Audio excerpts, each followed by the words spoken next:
¿Qué tal amigos? Es un placer estar otra vez con ustedes.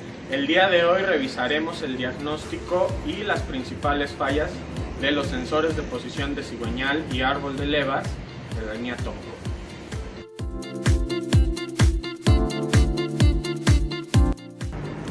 Los sensores de posición de cigüeñal y árbol de levas trabajan en conjunto con la computadora para controlar la sincronía del motor, el tiempo de encendido y los pulsos para los inyectores y para las bobinas. Esencialmente dividimos en dos grandes grupos a los sensores de posición tanto de cigüeñal como de árbol de levas. Un tipo es los sensores de voltaje inducido y el otro de efecto Hall, pero los englobamos porque podemos encontrar en la posición de cigüeñal tanto sensores de efecto Hall como de voltaje inducido y lo mismo para la posición de árbol de levas. Hay que recordar que el sensor de árbol de levas tiene como principal función informar a la computadora el punto muerto superior del pistón número 1, esto es en la mayoría de los vehículos, para que así la computadora pueda iniciar el orden de encendido. Por su parte, el sensor de posición de cigüeñal indicará a la computadora cuando el motor ya empezó a girar, dará la lectura de las revoluciones e iniciará pulsos de inyector y chispa de las bobinas.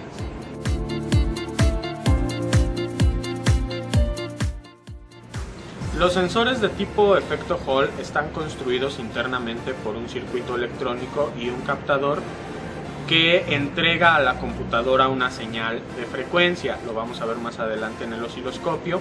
Sus principales características son que pueden tener una o dos señales de voltaje, una siempre para alimentar el circuito y una de referencia que es la que hará el switcheo.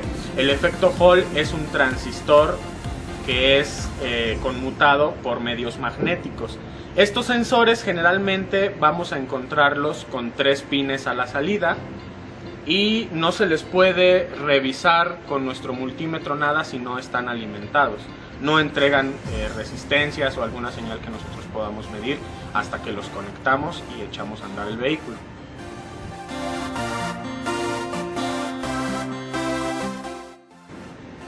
Por su parte, los sensores de tipo voltaje inducido están construidos por medio de una bobina inductora y un imán permanente que generan una señal de voltaje de corriente alterna en función de cómo el metal del reductor interactúa con el electromagnetismo de la bobina. Estos generalmente los encontramos en una presentación de 2 pines, que son los 2 pines del embobinado, y se les puede medir una resistencia eléctrica sin estar conectados con nuestro multímetro. Sin embargo, hay algunos sensores de tipo voltaje inducido, tanto de árbol de levas como de cigüeñal, que tienen 3 pines en su conector, pero aún así están formados por un embobinado. Estos los podemos encontrar muy comúnmente en Volkswagen y en Chevrolet, como estos ejemplos. Y el tercer pin es un aislamiento para blindar la señal de las señales de interferencia causadas por el ruido y la vibración.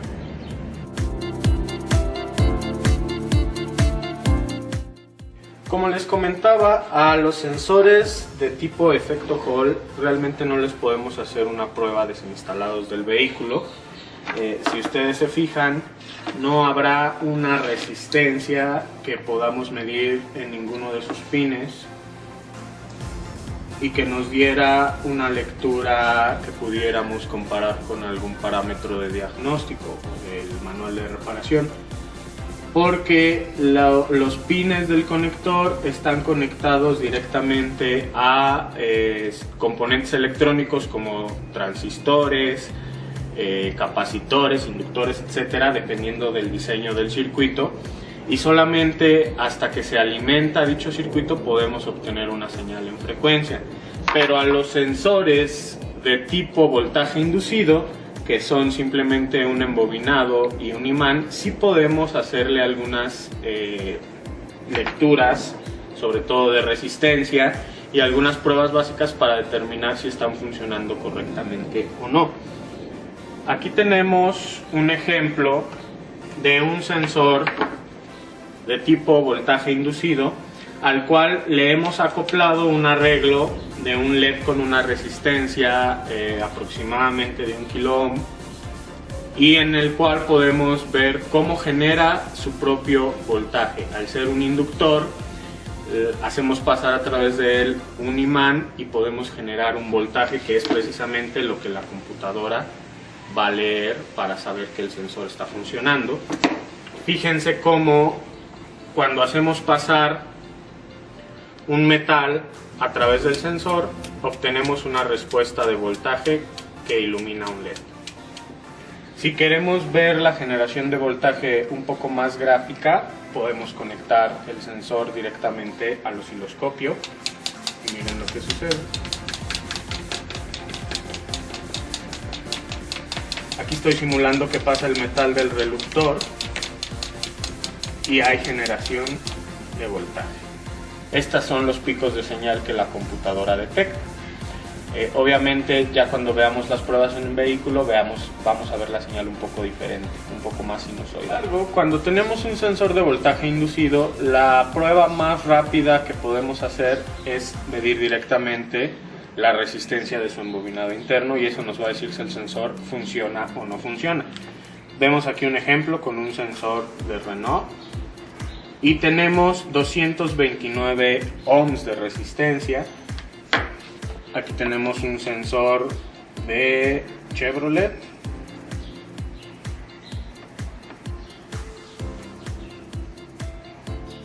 y tenemos 730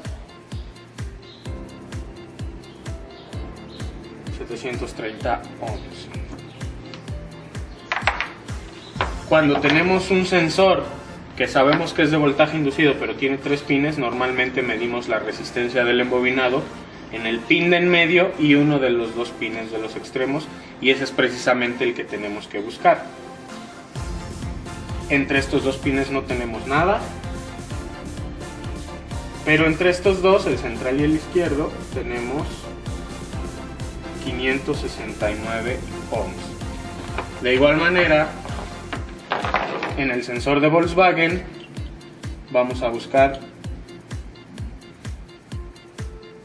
aquí tenemos una resistencia muy baja, no es el embobinado, y entre estos dos, el central y el derecho, ahora sí tenemos una resistencia de 890 ohms o 0.89 kilo ohms. Entonces, las resistencias de los embobinados internos en casi todos los sensores de tipo voltaje inducido van desde los 100 hasta los 1000 ohms, variando de vehículo a vehículo y de fabricante a fabricante. Pero es la prueba más fidedigna que podemos hacer. Si tenemos una lectura de infinito o indeterminada, quiere decir que nuestro embobinado está abierto. Si tenemos una lectura de continuidad, quiere decir que el embobinado está en corto y inmediatamente podemos descartar el sensor.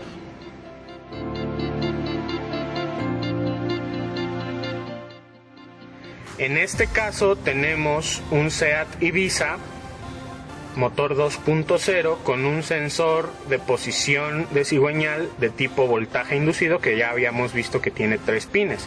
2 pines para el embobinado del sensor y un tercer pin que es el blindaje a la computadora. Es muy interesante diagnosticar, sobre todo cuando tenemos códigos de falla de circuito de sensor de posición de cigüeñal, los voltajes directos del arnés de la computadora.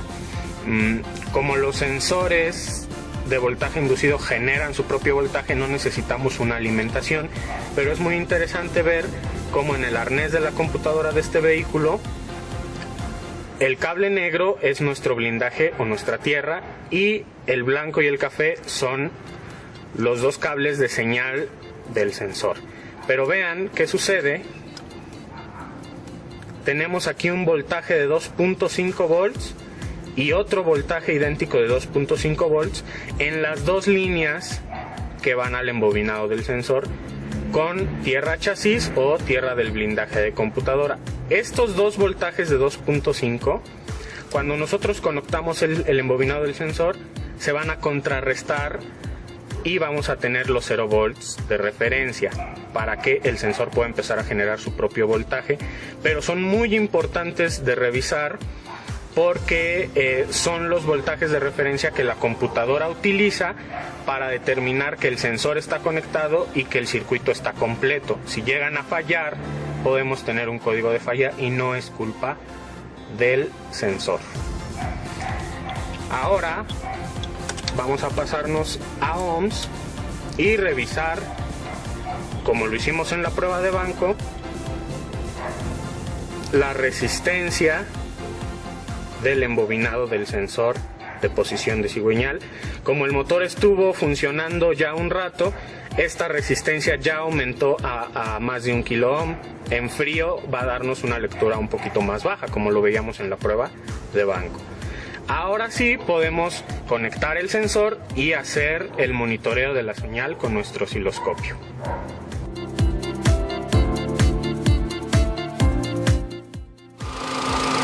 Y ahí empezamos a ver una señal sinusoidal que si aceleramos algunas veces vamos a ver cómo varía en frecuencia y en amplitud.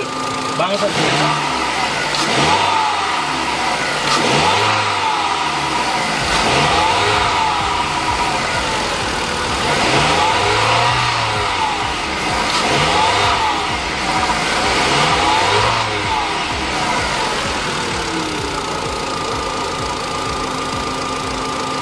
Si comprimimos un poco más la señal, podemos ver cómo el reductor de la polea del cigüeñal tiene una muesca que nos indica que ha dado una vuelta completa. Eso lo traen todos los vehículos, a veces traen más.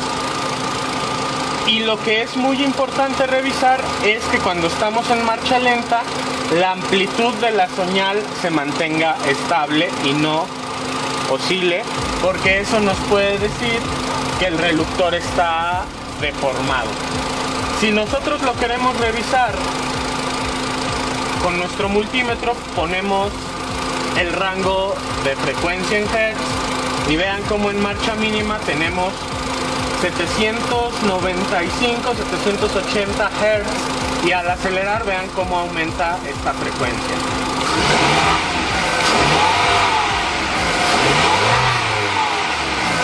Aumenta hasta lecturas de 2.5, 3.5 kHz, dependiendo de las revoluciones del motor, y esa es otra manera de diagnosticar.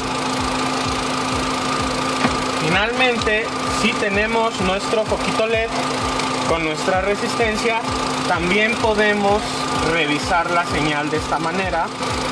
Fíjense cómo el foco LED enciende.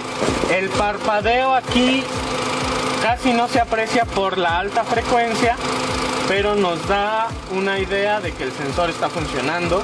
De igual manera aquí vamos a acelerar un poco.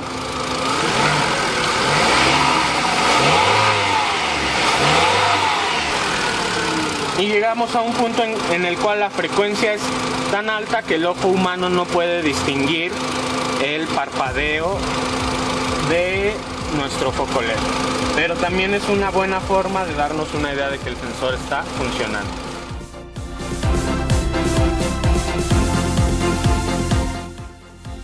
Ahora vamos a revisar las señales de los arneses de la computadora, de los sensores de posición de cigüeñal y árbol de levas en un Chevrolet Corsa. En este vehículo tenemos la ventaja de que el sensor de cigüeñal es de tipo inducido y el sensor de árbol de levas es de tipo efecto Hall. Entonces, con el switch abierto, motor apagado y nuestro multímetro en voltaje de corriente continua, la punta negra directamente a negativo de batería, vamos a ver qué señales tenemos. Fíjense cómo en el arnés tenemos un cable negro que es grueso y dos delgados. El cable grueso es el blindaje a la computadora y vamos a ver que tenemos aquí una señal de 0 volts. Y nuevamente, parecido al caso del Ibiza, tenemos en donde va la bobina del inductor dos voltajes de referencia, esta vez de 1.346 volts y otro de 1.346 volts también. Si completamos el circuito, estos dos voltajes nuevamente se van a contrarrestar y darnos la referencia. Volvemos a conectar el negativo a batería y ahora vamos a medir las señales de nuestro arnés del sensor de efecto Hall, sensor de posición de árbol de levas. Fíjense cómo el cable de en medio es el negro más grueso, que es nuestra tierra del sensor, y las líneas de los extremos son 5 volts. Una es la alimentación de la computadora y otro es el voltaje de referencia que va a switchear el transistor de nuestro sensor de efecto Hall. Ahora vamos a proceder a medir las señales con el motor andando en el osciloscopio para ver la diferencia. Ya hemos conectado nuestro osciloscopio a los dos cables delgados, que son los cables de la línea del sensor del embobinado de voltaje inducido, y ya tenemos listo nuestro osciloscopio. Vamos a dar marcha al vehículo para analizar su señal.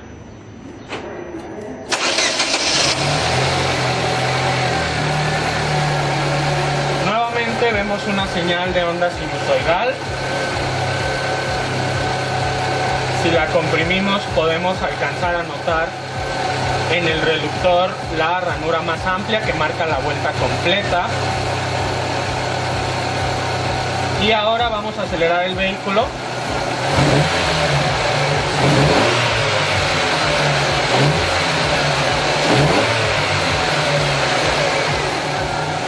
Y ahí alcanzamos a ver cómo la señal aumenta en amplitud y en frecuencia conforme se genera un mayor voltaje por parte de la acción del reductor sobre el sensor de posición de cigüeñal. Y de la misma forma lo podemos checar con nuestro foquito LED. Recuerden, es muy importante conectar de manera positiva el LED. Acuérdense que sí tienen polaridad, entonces hay que buscarla para que encienda de manera correcta, pero es otra manera de diagnosticar. Ya hemos conectado tanto el osciloscopio como el multímetro y nuestro foquito LED a las señales del sensor de efecto Hall. Aquí lo importante es determinar qué voltaje de 5 volts es la alimentación y qué voltaje es la referencia. En este caso conectamos a un cable gris que tenía una línea roja y esa es la referencia. Vamos a echar a andar el motor para que vean la señal que genera un efecto Hall. Tenemos 2 volts por división, lo que nos da un total de 5 volts, la alimentación. Tenemos 7.6 Hz de frecuencia en nuestro multímetro y tenemos nuestro foquito LED parpadeando. Ahora fíjense en las 3 señales cuando aceleramos y desaceleramos el vehículo.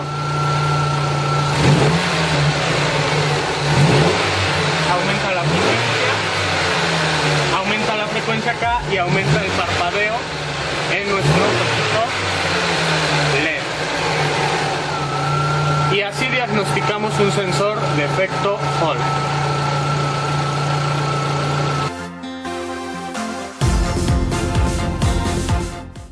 Ahora vamos a revisar una particularidad en el diagnóstico de los sensores de posición de cigüeñal y árbol de levas en motores Nissan. Este vehículo es un Renault Scala, pero trae un motor de Nissan que tiene prácticamente todos los componentes de un Sentra 1.8 de 2001 a 2006, y este tipo de sensores son muy comunes en casi toda la gama de vehículos Nissan. Fíjense lo que sucede cuando revisamos los pines del arnés de la computadora con la tierra tomada directamente de negativo de batería. Tenemos aquí una alimentación de 12 volts y en los otros 2 pines no tenemos ningún voltaje.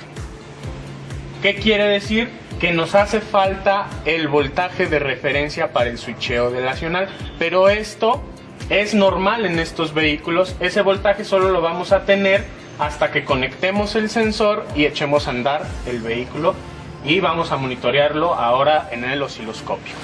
Ya hemos conectado la línea del medio y la línea de tierra del sensor a nuestro osciloscopio Y ahora sí vemos una señal de onda cuadrada, una señal de frecuencia. Y es muy interesante ver cómo tiene una amplitud de 12 volts también en medio. Acuérdense que la alimentación la teníamos en el extremo del cable blanco. Pero lo que también llama mucho la atención es cómo el reductor de la polea del árbol tiene ranuras que van de acuerdo al orden de encendido. 1, 3, 4, 2. Vamos a congelar. 1, 3, 4, 2 rayitas. Y es por eso que los vehículos Nissan no arrancan si falla el sensor de posición de árbol de levas. Hay algunos otros vehículos que también sufren de esto, pero por lo general el 90% de los vehículos, si el sensor de árbol no funciona, tardan en arrancar, pero a final de cuentas arrancan. En Nissan y en algunos otros vehículos muy particulares, como tenemos aquí el orden de encendido, si no tenemos el sensor de árbol funcionando, lo tenemos desconectado, el vehículo no va a arrancar por más marcha que le demos. Entonces, vamos a acelerar un poco el vehículo para que vean cómo varía la señal.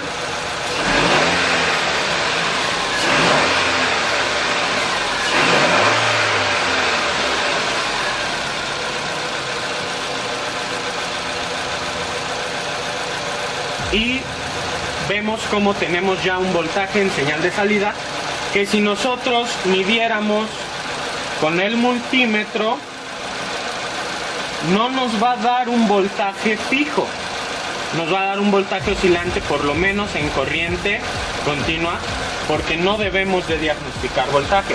En cambio, nos movemos a el rango de la frecuencia y ahora sí tenemos una frecuencia estable que si aceleramos, aumenta o disminuye.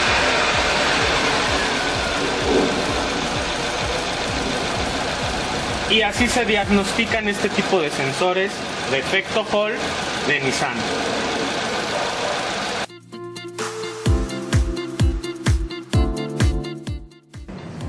Finalmente vamos a revisar otra particularidad de diagnóstico, esta vez en un Dodge Neon, porque, y aquí viene también un consejo de diagnóstico, estamos muy acostumbrados al viejo estilo del eléctrico, de revisar alimentaciones con nuestra lamparita de prueba, pero ningún foco nos dice qué voltaje realmente estamos buscando, únicamente prende o apaga.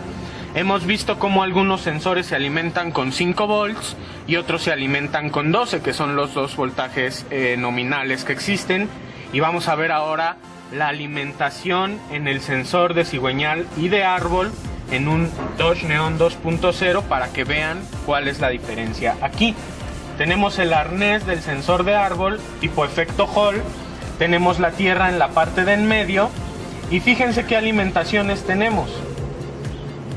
Estos 5 volts son la referencia, pero fíjense del otro lado qué voltaje tenemos, 9 volts. Entonces, no quiere decir que esté mal, no tienen que ser 12 ni tienen que ser 5.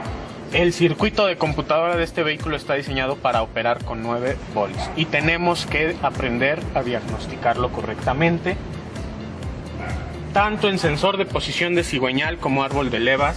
En varios vehículos Dodge vamos a encontrar esta particularidad y no en todos los modelos. Les recomiendo que revisen muy bien su manual de reparación para que sepan qué tipo de salidas tienen que tener en cada pin de la computadora y hagan un diagnóstico preciso. Y finalizamos monitoreando la señal del sensor de posición de árbol de levas de este mismo Neon, donde podemos ver la señal de onda cuadrada que varía con relación a las revoluciones.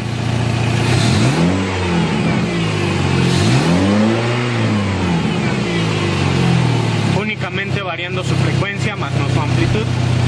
Y con esto terminamos el diagnóstico de sensores de posición de cigüeñal y árbol de levas.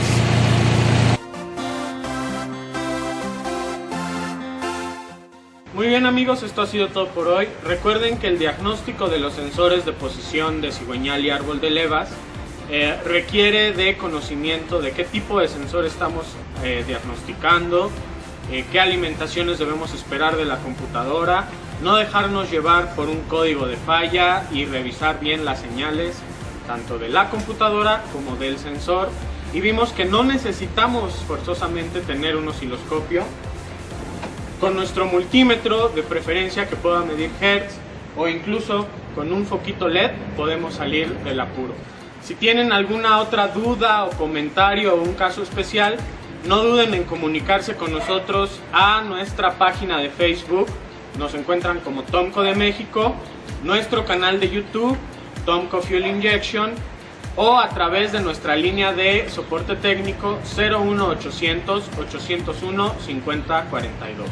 Muchas gracias.